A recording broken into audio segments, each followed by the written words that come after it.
Hello, and welcome to another video. So in today's video, we're going to talk a little bit about singleness, about relationships, about marriage. I don't know what the video is going to be titled yet because I don't have any notes.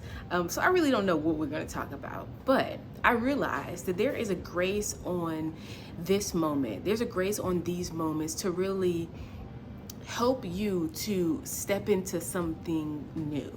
And I don't want to just let this moment pass by without really sharing. The Bible says that we overcome by the blood of the Lamb, but also by sharing our testimony. And I feel like a lot of people don't want to be truthful about where they came from. I don't know if you're embarrassed. Okay, I'm not embarrassed. A lot of people don't want to be truthful about where they come from. And you don't realize that in not being truthful, you don't actually give other people on the other end hope that you could be this trifling, like your life could have been this bad and things turn around. So like I said, I really feel that there's a grace over this moment. So I want to continue to come in and share. I know a lot of ladies follow me, young women follow me, young women, we all young women, women. A lot of women follow me, a lot of single women follow me, a lot of mothers follow me. And one of my life's goals, okay, is to get women behaving like women again. And it's not just a goal that I came up with just out of the blue. It's something that the Lord has assigned me to do. And when you say get women behaving like women, what do you mean? I want to get you back to behaving in the way, to operating in the way that God says that you're supposed to operate, because in that there is freedom. Tanzania, where did you get all this stuff from? Like, how do you think you're qualified to sit here and tell us that? Honey, some of you might know, I think maybe 2 or 3 of you guys have followed me since I was on Snapchat. I used to do Snapchats before I got married. The Holy Spirit prompted me. He said, you need to begin to talk about this walk, this singleness, okay? Because nobody's going to believe you when it's all said and done. And I don't think that none of you guys believe me now. You just don't know all the stories. So you still haven't really clicked it in your mind that it's possible for you to change your situation around, okay? So today I want to share with you guys just a little bit more backstory, not to be messy, because I don't share stories that are to be messy, but to be transformative. You can't transform if you do not know the truth. If you don't know the truth, you can't be transformed. And unfortunately, a lot of people, even in our lives, even in my life, people they don't want to really sit with their part of the story. They don't want to sit with the mess that they created. And then therefore, they're not telling you the mess that you have to work with. So you're just walking around with a mess. And some of you guys, some of us passing the mess down to our children, all while praying for change. So I want to share a bit of backstory. Like I said, I have been when I opened the daycare, don't think that the daycare was about children. Please know that me opening the daycare was about women. It was about giving hope back to the women. So this has always been my mission. However, God is really pressing me to, come on, there's a grace. There's a grace because people are really suffering with not being free. You're not free. I want you to get free. I want you to walk on out of some things. Okay, so let's go. All right, so I want to start at this point because I feel like a lot of people find themselves at this crossroad and you don't know how to pivot from it. And I want to talk about how I pivoted from it. Does that mean that you'll be able to pivot in this exact way? Yes, it does. It does, because what I'm going to tell you, this rule goes for all, okay? God has given you the same authority over your life that you can speak back to your situation and you can get out of the loop. You don't have to stay on the loop. Okay, this is an equation that is one size fits all. So I'm gonna jump around a bit and then we're gonna get back to the meat. Okay, so at this point in life, I had my son had moved with me. I had got this word maybe 2 years ago. I mentioned it to you guys in another video. I'm not going to go into it here. I knew that I was going to get married. I knew that I was going to get married because God showed me in a vision a baby girl. And because I knew that I was trying to live my life in the way that he was instructing me to live my life, I knew that if there was a baby, there was going to be a husband. How did you know that, Tanzania? I know that I wasn't going to be having sex outside of being married. So therefore, I came into agreement with the fact that I will have a husband, period. You get me? You going with me here? So some time has fast forward, and God, as I got closer to the time and as I started fasting more and praying more, God revealed to me a specific time that this would happen. He said in June, it's going to be done. You're going to be married in June. Now, I didn't have any, when I say I didn't have any candidates, I didn't have anyone that God signed off on. I was in a situationship at the time, and though I didn't want to let the situationship go, I knew God told me that that was not the person I was to marry. Could I have went on to marry him? Girl, I could still be entangled right now. I absolutely could. I absolutely, without a doubt, I could be entangled right now. The man probably could have been married, and I still could be entangled right now. Could you imagine? That's how bad it had gotten. That's how bad it was. I'm not going to sit here like, why would I lie to you? That's not going to free you now, is it? I could still be entangled to this very day. But I knew there was something, the Holy Spirit was just right here. Tanzania, you better not marry him. And you better figure out a way to get on out of this bed. You better figure out a way to clean this up. I already wanted to go outside. So I knew for certain that this was not the person I was to marry. God was very specific. It was, if I didn't hear anything else clear, even though I didn't know quite how to unhinge myself from this situationship that I had gotten myself into, to this soul tie that I had got myself locked into, to this stronghold that now set on my head like a helmet. Even though I didn't know at that time how to get out of it, I knew for certain that this was not the man that I was to marry.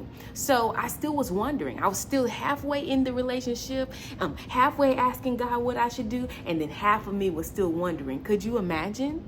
Could you imagine the mess that exists? So, like I said, I finally came to a place where I had this word. I had moved into a new place. God was blessing me. I had moved into this new place. And then I realized the more I tried to involve this person in my life, the more this new space that was a blessing began to look a lot like the old space that was a mess. And I don't mean a mess like a physical mess, like a mess that you can see. Spiritually, it was a mess. Things weren't staying together the same. The bills weren't being paid like they were, like effortlessly. There was the ease had left my home all of a sudden, just because I tried to move this old piece of my life in with the new life that God was trying to bring me into. So I had finally got to a place where I was like, you know what? The time is ticking down. Lord, you said June.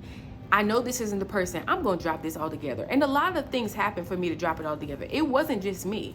There were a lot of divine interventions. Could you imagine praying so hard, fasting so much, and being so just like, God, I know I got myself into this mess, but Lord, if you could just please, just begging, just on my knees, begging. Could you imagine fasting and praying to get out of a mess that God told you not to walk into? So I had finally come to this very pivotal time where the Lord, he saw me, he heard my prayers, and he granted me favor. And the person moved out of town for a very split second, right? So he gave me this news. I remember calling him up one day. He was like, hey, I'm moving. He's like, I'm moving to Dallas or something like that. It was one of the places here in Texas. And I was like, you know what, Lord? That was my go. See, he thought it was going to be something else. I was like, Lord, that is my go. Okay. You've told me for years this is not my husband. I've been playing around with it. Now I know for certain if you're giving me the month of June that this person is moving out, I know, like, I'm wasting time. So what did I do? I did what any normal person would do who doesn't have any candidates who God says you're going to get married. And I start downloading dating apps and all this kind of stuff on my phone. Now, let's remember that I wasn't sleeping with any of these people. So anytime there was like something that was like, oh, baby, you're a little off, I had no problems. It wasn't a problem. And that is a lot of you all's problem, is that you jump into bed with people, you're giving too much of yourself too soon. And when it's time for you to cut ties, you can't cut ties because you're so wrapped in, if you know what I mean. Wrapped in ways that you should not be. You should not be that tied up in no man that is not your husband. So I started doing getting on dating apps, and just, girl, it was a mess. They had my last straw for the dating apps was I was supposed to go on a date with this guy. I drove my son all the way across town. If you know anything about Houston, I live more on the northeast side, and I drove all the way to the center of Houston. I live on the northwest side, and I drove all the way to the center of Houston, which is where my friend lived at the time, to have like a babysitter for my son. So I dropped him off there. I'm like getting all ready for this little date because I didn't let none of these random people come to my house. I'm getting all ready for the date, and the guy didn't message me. And I'm like, okay. He then messages me later the next day, like in the morning. At this point, I've already got my son back home, and I'm upset. I'm like, if he messages me, I'm not about to, the nerve of you to waste my time. The nerve of you to waste my time and waste my gas that I didn't have, because I should have been going on a date anyway. You know why? Because I couldn't afford to be out the house. That's the truth. I don't care what I wanted. I could not afford to be outside the house, and God knew that. So because God knew that, why was I searching for a man in all the wrong places? Why was I searching for a man at all? When God gave me the word, I didn't go fishing for the word. When God gave the word to me, how dare I disrespect the Lord of Lords and the King of Kings to go out here searching for something that he said he would bring to me or bring me to? So I woke up the next morning, baby, heated. Okay, heated. I was heated. So much so, this is what started my little Snapchat conversations, because I realized I was going to take a totally different route. I was not going to keep bowing down and bending my knee to sin just to get this desired outcome.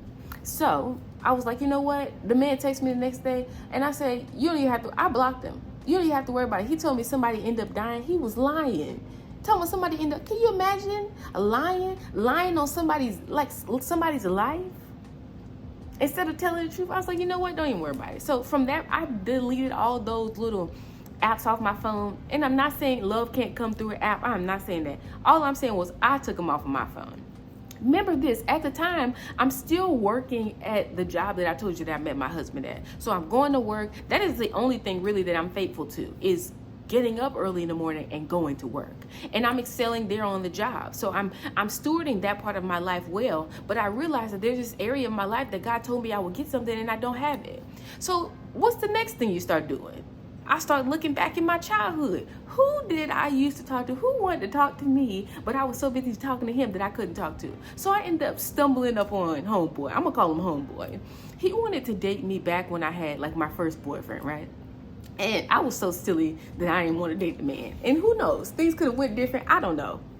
From how it went, it really shouldn't have. He lived in Louisiana. So this man, I don't know what you want to call him, girl.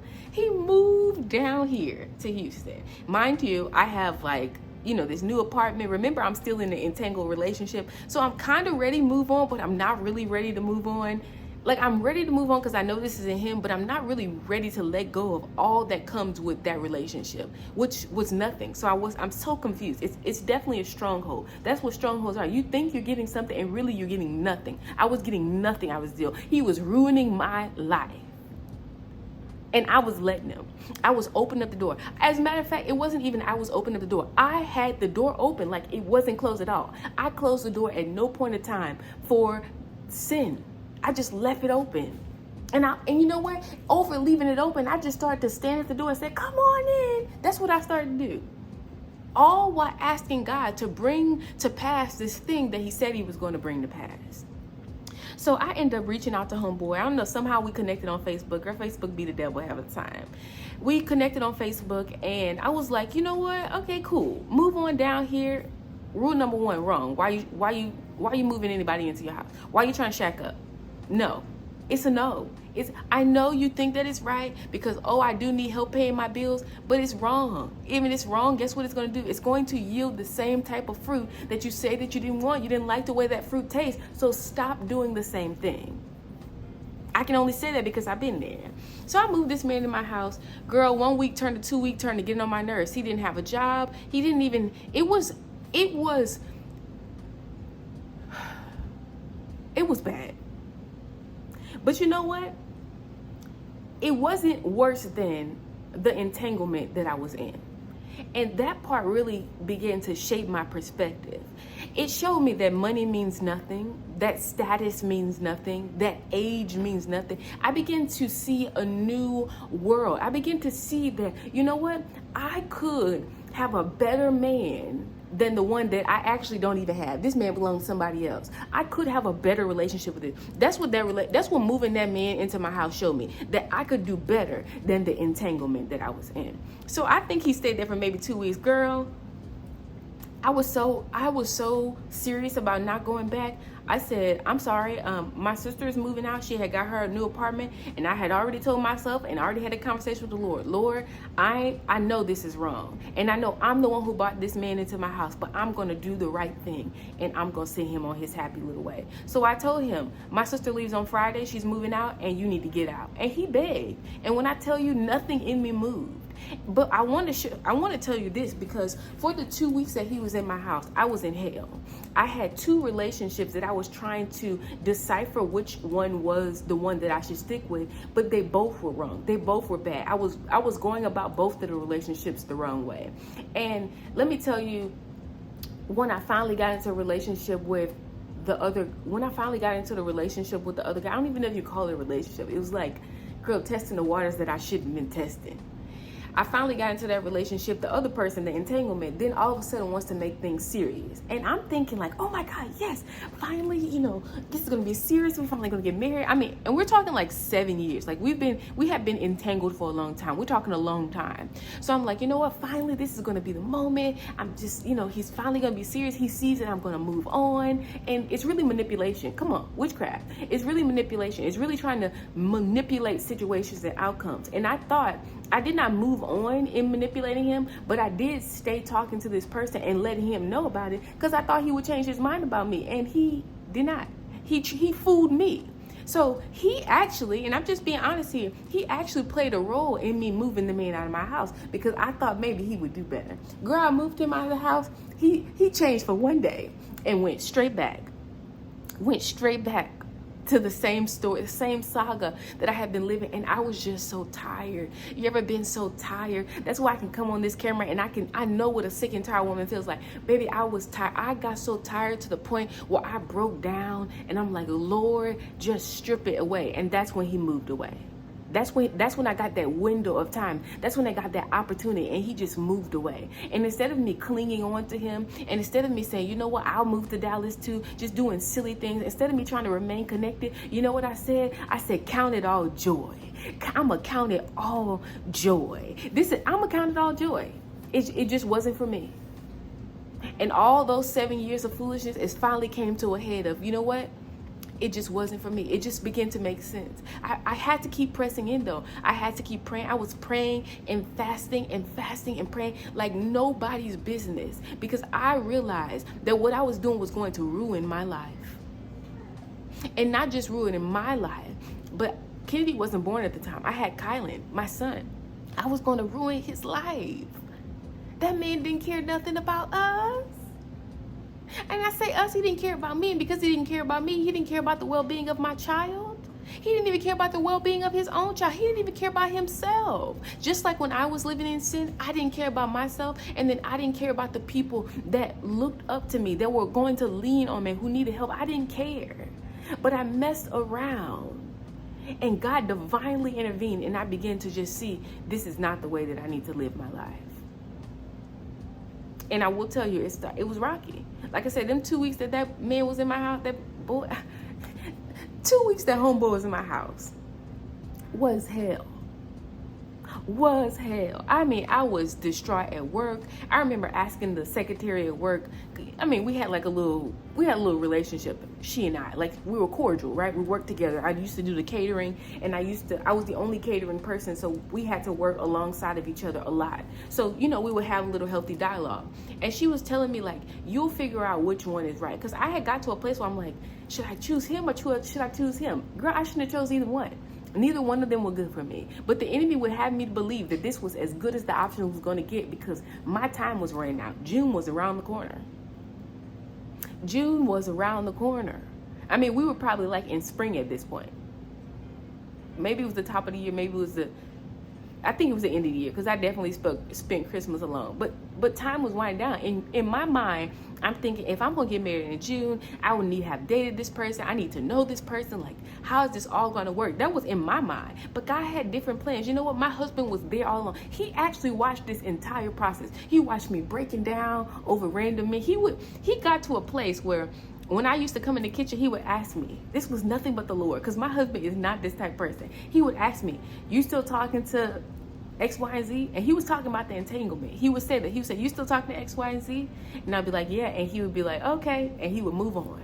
He was waiting, because me saying, no, I'm not talking to him, actually was a flag, was a go flag for him to be like, this woman is ready to move forward.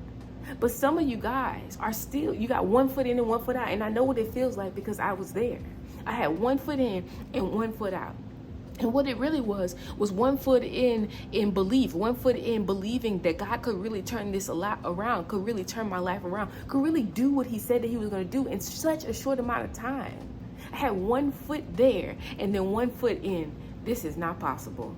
This is too amazing. That would be too great for that to really be possible. And when I tell you what I had in mind of being great, of being a great marriage, of being a great man, did not even touch how amazing my husband is. And he was there all along. He watched this whole process.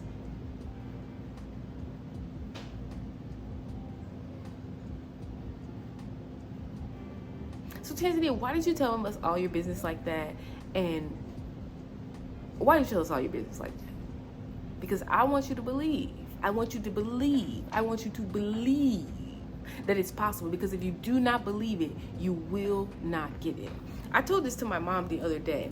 You don't realize that when God, and I say this so much, when God's, and I can say this because I have seen this, because I know this, because I have experienced this.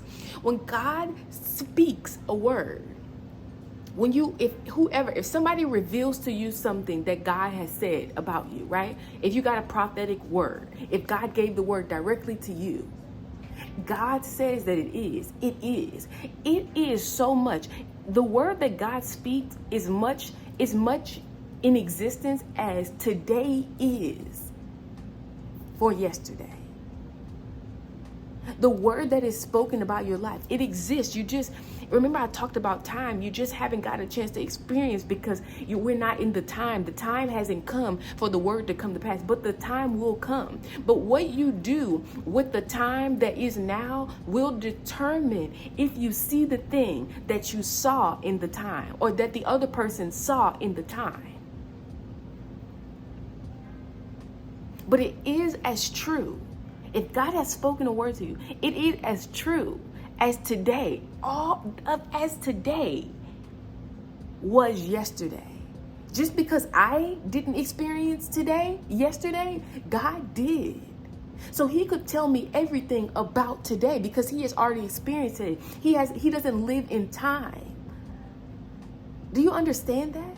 So that whole process was God calling me out of my mess. When he showed me that vision of the baby, it was him calling me out of my mess and saying, there's a time. Honey, there's a predestined time. There's something that I'm planning to do with you in time. And no, I couldn't rush the process. No, I couldn't. Obviously, I tried. I couldn't rush the process of finding a husband, but what I could do was get myself together in the time. What is getting yourself together in the time looking like? I had to change the way that I think about relationships. I had to see what it is that God says about relationships. If you were living with a man, y'all rolling around in bed together and you're not married, you're on the wrong track, period. Nobody was that blunt with me. So I stayed in this la-la land of, oh, he could be the one, not realizing that we both were disqualifying each other. He couldn't be the one because let me tell you, my husband and I, we didn't play around with each other. We weren't, kissing and hugging up on each other. We didn't do none of that. We weren't doing none of that. God actually took the taste out of my good mouth. The one time that I did try to pull something real foul at the beginning, because that's what I was used to do. I'm like, you know what? What the hey? He wasn't, to me, he wasn't my husband. I didn't know anything about him.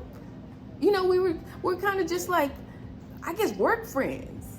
And I was being totally inappropriate. Because a lot of us get in that little space where you're just totally inappropriate. You think that you're so cute. And I say that because I wasn't. You think that you're so cute. You think you look so good. And you can just flaunt it out a little place. And you can just do all these things. Guess what? You are going to get what it is that you're trying to attract. And you might miss out on the thing that you actually desire. Because I'm going to tell you, I got so desperate. People like saying things like types and all this kind of stuff. Baby, I got so desperate, and it wasn't desperate for a man. It was desperate to see what God said come to pass.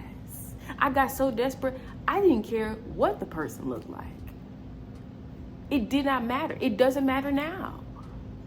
All I care is that I'm living out the life that God predestined. Before he formed me in my mother's womb, he knew something about my life. And the only thing that I care about every single day that I wake up is that I am living out that life and not some fantasy that I've made up in my head or that society has tried to tell me. Because guess what? They can't help you when you're down and out. When you finally make a mess out of your life, when you finally make a mess out of these children's lives, guess what? Nobody's helping you. You might as well do the right thing from the start. And I know, like I said, I had the opportunity to marry the first guy I talked about. I had the opportunity to marry the guy that I moved into my house. He immediately started talking about marriage. You know why? Because that word was not, this is a different teaching, but that word is a word, it's revealed knowledge. It's knowledge that's in the spirit, right? So whatever mode people use to access that knowledge, that's what you talk about witchcraft and all that kind of stuff. Whatever mode people use to access that knowledge, it's still knowledge that they have access to. So the fact that I was a wife wasn't hidden. It was revealed. The devil knew. So he knew exactly what kind of candidates to send my way to take me off track. But I messed around and said, Lord, if it be your will, I need to know your will. I need to know your will. I need to know your will. And one of the things, and I guess we could talk about this now because we're already here in my business. One of the things a lot of people do is you go, and I'm going to say this real nice because I know YouTube don't like this. You go from sleeping in other people's bed to doing stuff in your own. And it's one and the same. They're one and the same. The Lord showed me that they're one in the same. They're one and the same. You can't get free because they're one and the same. Because the only reason you're not sleeping with a man, you know why? Is because you don't have no options. It's because you don't have nobody to sleep with. And the moment you get an option, the devil loves to send them to you. The moment an option is brought to you, you're immediately back in the same trend. You know why? Because you've continued that trend on in your bed, in your home. You have not cultivated the level of self-discipline. And it's not even self-discipline, because a lot of times you think about, like, people who have pornography addiction, all kinds of stuff. You think about a discipline. It's not a discipline in that way. What it is understanding. You understand what you're doing. You understand what you're entertaining. You understand how this could ruin your life. You come into agreement with God that this is bad for me, that he hates this sin. You come into agreement with that. You get a understand. Discipline alone, baby, the devil will always find a way to tempt you outside of what you're disciplined. Always. Always. He'll do it always. He'll always find a way to tempt you. How do you exit the temptation? You have to come into agreement. God, that this is not good for me. And a lot of us, we're trying to pacify sin. We're trying to pacify our sinful nature. I just like this. Oh, girl, he just fine. I just like looking at this. I just like doing this. I'm telling you, I was there. And when I realized, baby, that I was ruining my life, I didn't even need anybody else to jump in. I was ruining my life. I was ruining my life. I was disturbing my mind. And I said, enough is enough. Enough is enough. And I'm telling you, and this might be a little bit TMI, but some of y'all, you in the boat, and I'm about to say it. I'm going to say it, okay? I had all them little, toys and things that you buy. And you know what I did? I went on a fast. And during this fast, the Lord revealed to me, you actually need to pack all that up and throw that in the trash. That needs to be this fast. While you're not eating food, right? Because that's what a fast is. While you're not eating food and you're fasting, before you start and do any of that, I need you to take this stuff up out of this house and throw it in the trash. And I got a garbage bag and began to throw that stuff away. And was it hard? Was it something that I had to continually, so much so I remember one day, and I know this might be too much information, but this is going to help somebody. I remember one day just being so, see, you think it's really sexual desire, and it's not all sexual desire. Some of it is really defeat, and you're figuring out a way to pacify yourself, kind of like a baby with the pacifier. You're figuring out a way to pacify yourself by doing this. And I had stopped sucking my thumb at the time. I went on this whole girl. When the Lord told me to pack up that stuff, I was like, I'm taking all of these little pacifiers away. So I stopped sucking my thumb at that time, and I packed all this stuff up. And it was just a bad day.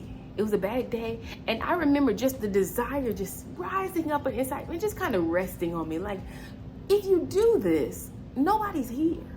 You're alone.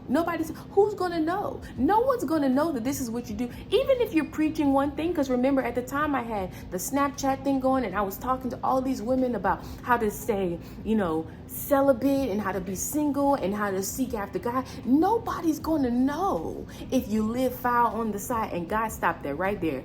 I cried out. I was like, no, I'm not doing it. And when I tell you, resist the devil and he will flee, he fled. He fled. And I did not struggle with that throughout the time that I was single. I'm telling you, we didn't do that. When we were engaged, we weren't doing all that. We were at my sister's house, so we stayed in places that were very, they had people around. But even more than that, we didn't do all that. We weren't exchanging pictures. We weren't trying to discover each other's bodies. And if you would have told me when I was 15, 16, 17, just before I got married, that was possible, that it was really possible to live holy and set apart, I would not have believed you. I would not have believed you. I would not have believed you. So some of the fruit that I have in my life is simply because I listened. And sometimes when you want to get in these relationships, like let's say you married to the person, you want to get in these relationships and then you want things to change. Well, let's go back. I want you to go back. And I'm not telling you to get out of no marriage. That's what I'm not telling you to do. I am telling you, however, some of these marriages, God told you no to, and you still went forward. So now you're going to have to pray and fast and go back at the feet. You should have never left. Go back at the feet and see what it is that the Lord would have you to do now that you're here. And for the single person who's watching me, who you're just going to go ahead and marry this man anyway. Even if you're a fiance, you're a single woman, you're just going to go ahead and marry this man anyway. Just because this is just something you want. That's the worst thing that you can do for your life. Because a lot of times people forget, and I'm talking about you forget so much that you got kids. You got 3 and 4 kids, they're 10, 11, 12, they're teenagers, some of them grown, and you forgot how this thing started off. A faulty foundation, baby, it's always going to fall down. Everything that can be shaken will be shaken. It's always going to fall down. So when you guys hear me, you see these day in life videos, and I'll be talking about my husband, all that kind of stuff. I am very proud of my husband. Not only am I proud of my husband, but I'm proud of myself. But we both are very aware of the sacrifices that we made to get to the place where we trust. If I don't believe nothing else, I know for a fact that the Lord sent me my husband. And I want you to be that sure in your mate. But you can only be that sure. You can only be that sure once you get your mate if you know that the process that you got the mate was one that was God ordained, that you know that God had a seal of approval on that process. Don't just go out here just finding anybody.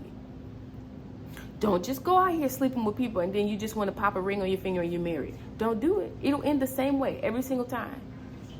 Every single time. Every single time. Every single time. And then you got children. You got children and you're tired and you're worn down by life because you're not really covered. Because you just went out there and just found your own man. And you wonder why you're working 3 jobs and you taking care of this man. And none of your dreams are happening. And you're worn down with the kids. This man won't help you do nothing. Or you're wondering why Maybe he does help you do something. Maybe he buys you everything that you want and you're still not satisfied. You can change the story. You can change the story, because ultimately, what do we want? We want the family to be intact. Why do we want the family to be intact? Because when the family is intact, we're able to pass down wealth, and not just wealth by way of money, wealth like knowledge, wealth like principles, wealth like what I'm telling you is a wealth of knowledge. It's a wealth of experiences. We're able to keep the family intact, and we're able to pass down those experiences. You know why? So my daughters don't make the same mistake that I made. So I don't make the same mistake that my mom made. So my mom doesn't make the same mistake that my grandma made. But if we stop talking, if we stop communicating about them inward pieces like this, we start making all the same mistakes and they're all having the same outcomes. And let's be honest, some people actually want to see you suffer the way that they did. And some of those people are your mama.